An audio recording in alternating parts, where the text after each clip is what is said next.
Welcome to my channel. నా channel కనుక మీరు ఇంకా సబ్స్క్రైబ్ చేసుకోకపోయినట్టయితే ప్లీజ్ సబ్స్క్రైబ్. ఈరోజు మనం ఈ వీడియోలో 20 జూన్ 2025 అంటే శుక్రవారం రోజు స్టాక్ మార్కెట్ ఏ విధంగా ఉండబోతుంది అనే ప్రెడిక్షన్ వీడియోని మనం చూద్దాం. అసలు శుక్రవారం రోజు ఓవరాల్గా స్టాక్ మార్కెట్ ట్రెండ్ ఎలా ఉండబోతుంది అనేది తెలుసుకునే ముందుగా ప్రీ మార్కెట్ సెషన్ గురించి మనం ప్రెడిక్ట్ చేయాలి అంటే అంతకన్నా ముందు రోజు అంటే Thursday American stock market Nasdaq mixed ట్రెండ్గా మూవ్ అయ్యే అవకాశం ఉంది. అందులో ఎక్కువగా నెగిటివ్గానే ట్రెండ్ అయ్యే అవకాశం ఉంది. అలాగే ఇక నెక్స్ట్ రోజు అంటే ఫ్రైడే మార్నింగ్ టైము ఒక నెగిటివ్ ట్రెండ్ని చూపించే అవకాశం ఉంది. ఏషియన్ మార్కెట్స్ ఒక నెగిటివ్ మూవ్మెంట్ని చూపించే అవకాశం ఉంది. సో అలాంటి నెగిటివ్ ట్రెండ్ బిగినింగ్ మనకు దొరికిన తర్వాత మన మార్కెట్ ఓవరాల్ ట్రెండ్ మనం చూడాలి అంటే అది నెగిటివ్గా ట్రెండ్ అయ్యే అవకాశం ఉంది. అలాగే బ్యాంక్ నిఫ్టీ కూడా నెగిటివ్గానే ట్రెండ్ అయ్యే అవకాశం ఉంది. నిఫ్టీ ఐటీ మాత్రం కొంతవరకు పాజిటివ్గా ట్రెండ్ అయ్యే అవకాశం ఉంది.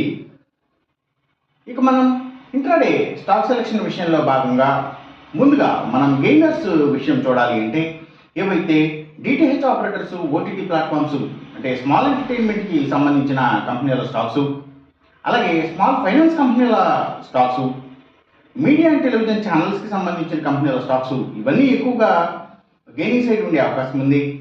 అలాగే ఇంకా కమ్యూనికేషన్ సెక్టర్ స్టాక్స్, వాటిని బేస్ చేసుకుని పనిచేసే cell phone towers, cables, internet services providers ఇలాంటి వాటి స్టాక్స్ కూడా మంచిగా గెయిన్ అయ్యే అవకాశం ఉంది. ఇంకా FMCG sector stocks, foods and బెవరేజెస్కి సంబంధించిన కంపెనీల stocks, steels, IT stocks, cigarette కంపెనీల స్టాక్స్, స్పిరిట్స్ అండ్ బ్రూవరీస్కి సంబంధించిన కంపెనీల స్టాక్స్ ఇవన్నీ కూడా గెయినింగ్ సైడ్ ఉండే అవకాశం ఉంది శుక్రవారం రోజున.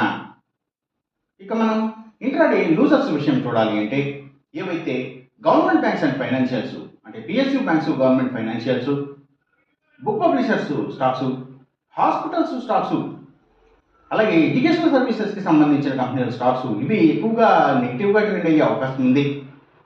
అలాగే ఇంకా సీపర్సన్ హార్బర్స్, ఆయుర్వేదిక్ మెడిసిన్స్ తయారు చేసే కంపెనీల స్టాక్స్, యాక్వాకల్చర్కి సంబంధించిన అన్ని కంపెనీల స్టాక్స్ కూడా నెగిటివ్గానే ట్రెండ్ అయ్యే అవకాశం ఉంది.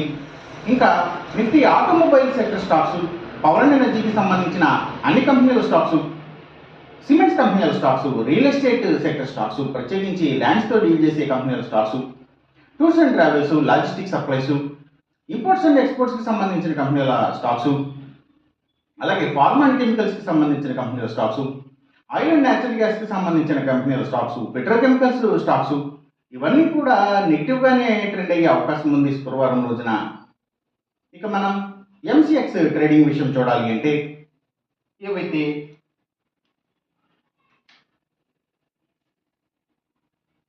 సిల్వర్ ప్రైసెస్, అలాగే crude oil and natural gases prices, ఇంకా గోల్డ్ ప్రైసెస్ ఇవన్నీ కూడా తగ్గే అవకాశం ఉంది. కాపర్ ప్రైసెస్ మాత్రం కొంత పెరిగే అవకాశం ఉంది. ఈ చెప్పిన రిజల్ట్స్కి ఏమాత్రం వ్యతిరేకంగా జరుగుతున్నట్టు మీకు అనిపించినా సరే ఇమీడియట్గా మీ బెట్ల నుంచి వెనక్కి వచ్చేసేయండి. ఇది కేవలం ఒక ఆస్ట్రాలజికల్ ప్రెడిక్షన్ మాత్రమే, దయచేసి గమనించండి. అలాగే ఈ వీడియో కనుక మీకు నచ్చినట్టయితే నా ఛానల్ని సబ్స్క్రైబ్ చేయండి, అందరికీ ఈ వీడియోని షేర్ చేయండి, లైక్ చేయండి. Thank you for watching.